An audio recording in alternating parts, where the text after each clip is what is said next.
Hello uli guys, I am Raymond T. Sandoval from BSECE 2-Y2-1. So for today's experiment, ang gagawin naman natin is experiment number 5, which entitled as DSBSC modulation.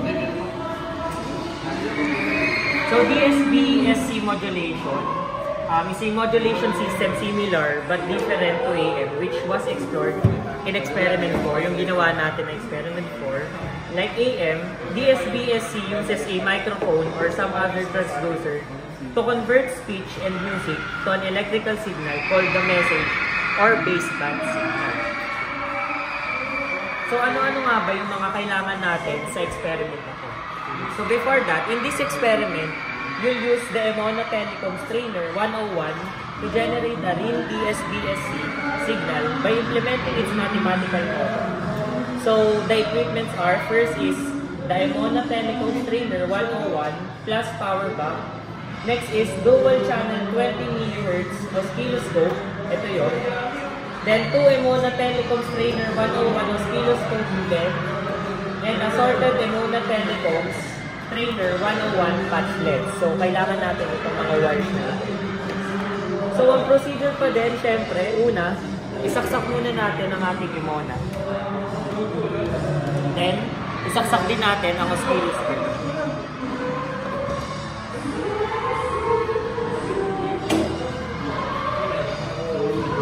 Pagtapos natin isaksak, gagawin the set of equipment reset na ba? Tapos na tayo doon.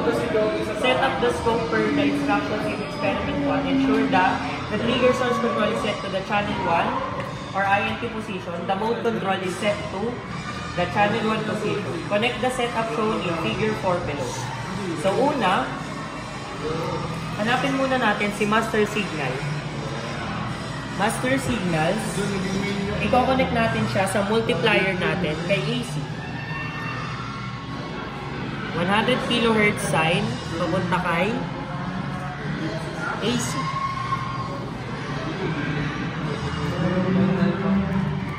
Next is,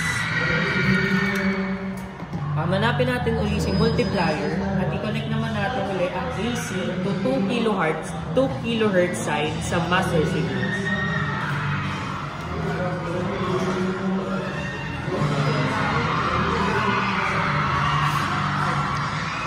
Then, kunin natin ang ating mga probes.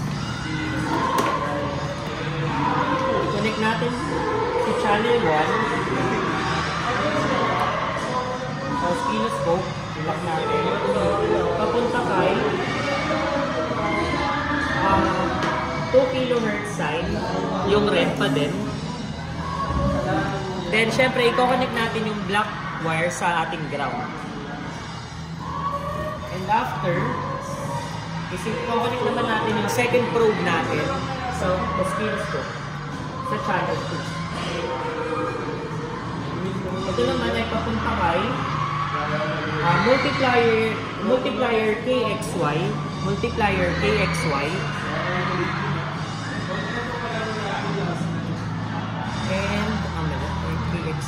and papunta sa graph.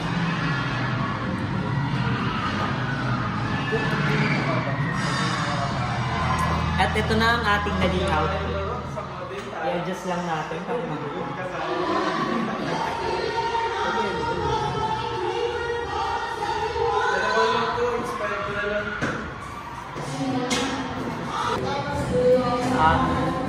For the part 2 of experiment number 5, papalabasin na natin or generating a DSBSC signal using speech. So, paano yun? Una, yung channel 1 na probe natin, i-connect natin siya syempre kay speech. And syempre yung black is i-connect natin sa ground.